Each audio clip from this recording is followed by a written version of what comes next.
The phone buzzed like a hornet trapped in my pocket, jolting me from the haze of my afternoon scotch. I fished it out, the screen glaring under the dim light of my study, where the air hung heavy with the scent of aged leather and regret. "Call now," the text screamed from my lawyer Harlan. No pleasantries, no context, just those 2 words in all caps, like a scream echoing through an empty house. My heart slammed against my ribs, a cold sweat breaking across my palms. What fresh hell was this? I dialed, my fingers trembling, the ringtone mocking me with its cheerful trill. "Victor, thank God," Harlan's voice rasped on the other end, breathless, like he'd run a marathon. "You need to sit down for this. It's Elena. Your daughter, she's filing papers. Power of attorney, contesting your will, the whole 9 yards. Claims you're unfit, dementia or some bullshit. She's got witnesses, doctor's notes. If this goes through, she'll strip you clean, house, business, everything." The world tilted. My glass slipped from my hand, shattering on the hardwood floor, amber liquid pooling like blood. Elena. My Elena. The girl I'd raised alone after Maria's cancer chewed her up and spat her out. The one I'd poured every dime into. Private schools, that fancy art degree, the startup loan for her gallery that never quite took off. Betrayal hit like a gut punch, stealing my breath. Fury boiled up, hot and acrid, but beneath it, a yawning void of heartbreak. How could she? After all I'd sacrificed. I staggered to the window, gripping the sill until my knuckles whitened. Outside, the autumn leaves swirled in a vicious wind, mirroring the storm raging inside me. "Harlan, this has to be a mistake," I whispered, my voice cracking. Denial wrapped around me like a shroud, comforting yet suffocating. "She's my blood. We argued last month about money, sure, but this is war." Harlan sighed, the sound heavy with pity. "No mistake, Vic. I got the docs from a contact in her lawyer's office. She's been planning this for months. Meetings, emails. She thinks you're hoarding the family fortune out of spite, that you're punishing her for not following in your footsteps. Listen, we can fight it, but you need to act fast. Come in tomorrow, we'll counter." I hung up without a word, the phone clattering to the desk. The room spun, memories flooding in unbidden. Elena at 5, her tiny hand in mine as we buried Maria, her tears soaking my shirt. At 16, screaming that I was a tyrant for grounding her after she wrecked the car. At 25, her eyes cold as she demanded more shares in my construction firm, accusing me of favoritism toward my late wife's memory. Had I been blind? Or had resentment festered in her like a hidden cancer, mirroring her mother's fate? Humiliation burned in my chest, a fire that spread to my throat. Me, Victor Hale, the man who'd built Hale Construction from a single bulldozer to a multimillion-dollar empire, reduced to a doddering fool in her eyes? I paced the study, the creak of floorboards under my feet sinking with my pounding heart. Fantasies flickered, storming her apartment, slamming the door open, demanding answers. But no, that was too raw, too impulsive. Revenge whispered in my ear, seductive and cold. What if I turned the tables? Exposed her secrets, the ones I'd buried for her sake? I sank into my armchair, the leather cool against my fevered skin. Guilt nipped at the edges of my rage. Had I driven her to this? Long hours at the site, missed birthdays, the way I'd pushed her toward business instead of her frivolous art. But obsession took root, twisting my thoughts. She'd take everything. Fame. I'd make sure she got nothing but ashes. That night sleep evaded me. I lay in the king-sized bed that still felt empty without Maria, staring at the ceiling fan's lazy spin. Doubt crept in like shadows lengthening at dusk. Was I overreacting? Maybe talk to her first, bridge the gap. But then resentment surged, her secret plan, the betrayal. No, dialogue was for fools. I needed a plan, strategic, surgical. By dawn, resolve hardened like concrete setting. I showered, the hot water scalding my skin, washing away the last vestiges of paternal softness. In the mirror, my reflection stared back. Graying hair, lines etched deep from years of deals and deadlines, eyes now steely with purpose. I dressed in my sharpest suit, the fabric crisp, a armor against the world. Harlan's office was a sterile haven of glass and chrome, the city skyline mocking my turmoil from the floor-to-ceiling windows. He greeted me with a firm handshake, his face etched with concern. "Vic, you look like hell. Coffee?" "Skip it," I growled, sinking into the chair opposite his desk. Papers scattered like fallen leaves, each one a dagger. "Show me everything." He slid a folder across, his voice low. "Here's the petition. She's claiming emotional neglect led to your erratic behavior. Got affidavits from your ex-partner, that weasel Jenkins, and some shrink she paid off. Says the business is at risk under your leadership." I scanned the pages, each word a fresh wound. Heartbreak twisted into something darker. Obsession with justice. Jenkins. That bastard. I fired him for embezzling, and now he's her lapdog. My fists clenched, nails digging into palms. Harlan leaned forward, his tie askew. "We can discredit them. But Vic, think carefully. This is your daughter. Lawsuits tear families apart." I met his gaze, my voice steady despite the storm inside. "She started the tear. I'll finish it." Leaving his office, the elevator's descent mirrored my plunge into moral ambiguity. Fear flickered. What if I went too far? But resentment drowned it out. I drove to Elena's gallery, the streets blurring in a haze of traffic horns and exhaust. Parking across the street, I watched through tinted windows. She emerged, laughing with a man I didn't recognize, her auburn hair catching the sun like Maria's once had. Jealousy. No, deeper, betrayal's bitter aftertaste. That evening I dug into my safe, pulling out old files. Jenkins' embezzlement proof, buried to avoid scandal. Elena's youthful indiscretions, shoplifting, a DUI I'd covered up. Guilt warred with resolve. These were weapons now. I poured another scotch, the burn steadying my hand as I sketched a plan. First, leak Jenkins' dirt anonymously. Watch him squirm, discredit her case.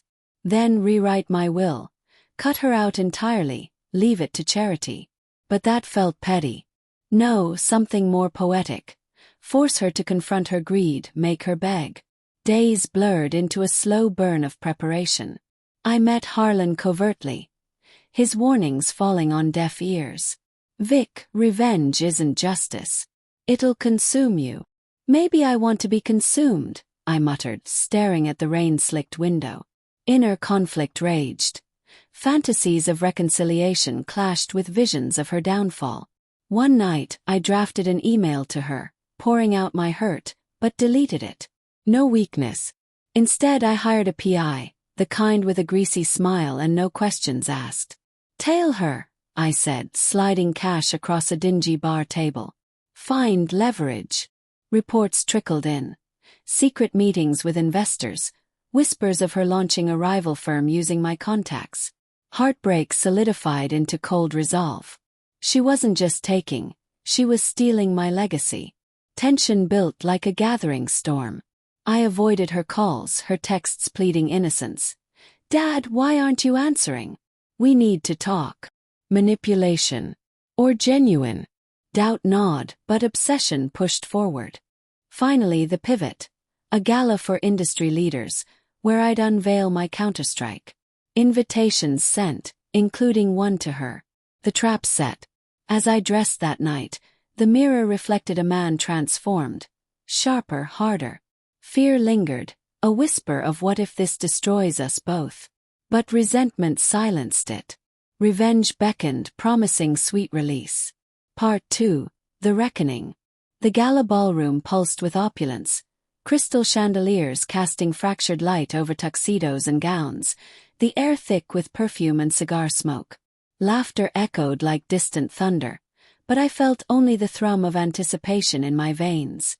My hand tightened around the champagne flute, the cool glass grounding me amid the swirl. Elena would arrive soon. The PI confirmed it. This was the stage for my unveiling. Not outright confrontation, but a subtle poison, letting her secrets unravel in public view. I mingled, my smile a mask over churning emotions. Old colleagues slapped my back, praising Hale Construction's latest bid. "Victor's still the king," one said, clueless to the kingdom's fracture. Inside, obsession coiled tighter, memories flashing. Elena's childhood drawings of skyscrapers, now twisted into her plot to topple mine. She entered like a ghost from my past, her black dress hugging curves that echoed Maria's elegance. Our eyes met across the room, hers widening in surprise, then narrowing in suspicion. She approached, heels clicking on marble like ticking clocks. "Dad," she said, voice honeyed but edged. "Didn't expect you here. You've been distant." I forced a chuckle, the sound brittle. "Busy, sweetheart. Building empires takes time." Suppressed rage simmered. How dare she feign concern after her scheming? We moved to a quieter corner, the hum of the crowd a distant roar. "We need to talk," she pressed, her hand on my arm, warm yet intrusive.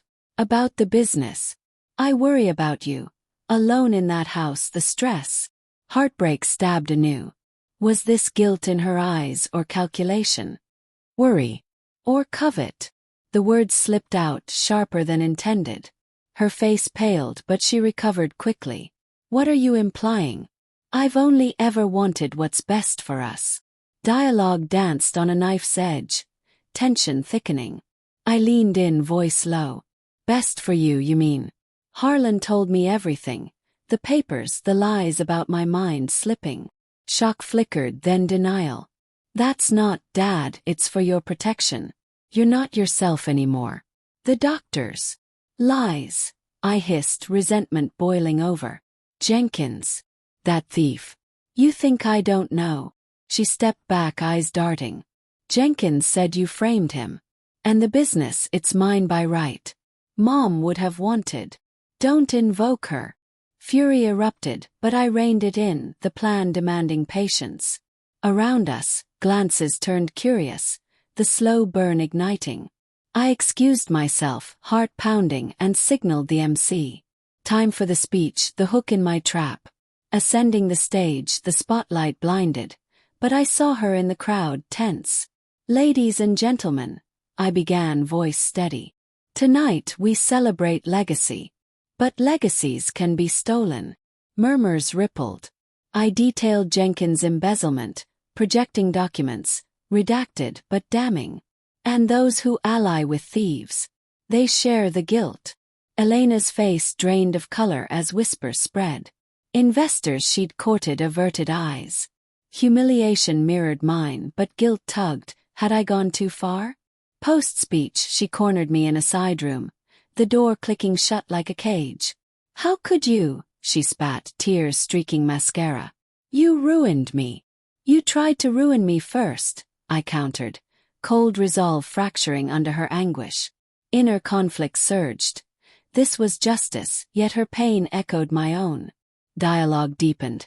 "I did it because you left me no choice," she confessed, voice breaking. "After Mom died, you buried yourself in work. I felt invisible. The gallery failed and you mocked it. I needed control to prove I mattered." Heartbreak twisted with understanding. Moral grayness enveloped us. My neglect birthed her resentment. "I gave you everything," I whispered, doubt flooding. "Everything but love," she replied, the words a gut-wrench. Obsession wavered, revenge felt hollow. But the plan pressed on. I'd arranged for her rival firm pitch to be leaked as plagiarized from my designs. Emails would hit inboxes tomorrow. Fear gripped. What if this broke her irreparably? That night, alone in my study, the scotch tasted like ashes. Fantasies shifted, from vengeance to forgiveness. But resentment lingered, a stubborn flame. The next day chaos erupted. Headlines blared. Hale heir accused of IP theft. Elena called, sobbing. "Dad, please. Fix this." I was wrong, I see that now. Poetic justice. Or cruelty. I hesitated, phone in hand. Then the twist. The PI's final report arrived. Jenkins wasn't just a witness. He was her lover, manipulating her for revenge on me. Proof enclosed. Photos, recordings. Shock jolted me. She'd been played, her betrayal a puppet strings. Guilt overwhelmed. My plan had targeted a victim, not the villain. I drove to her apartment, rain lashing the windshield like tears. She opened the door, defeated, eyes red. "Why are you here?" "To gloat." "No," I said, voice thick. "To end this." I showed her the evidence, watching realization dawn. "God, no," she whispered, collapsing into my arms. Heartbreak mended in fragments as we wept. But consequences lingered. I withdrew the leaks, but trust was scarred. Revenge's price. A family forever changed, morally gray in our shared flaws. In the end, the true betrayal was our failure to see each other's pain, until it nearly destroyed us both.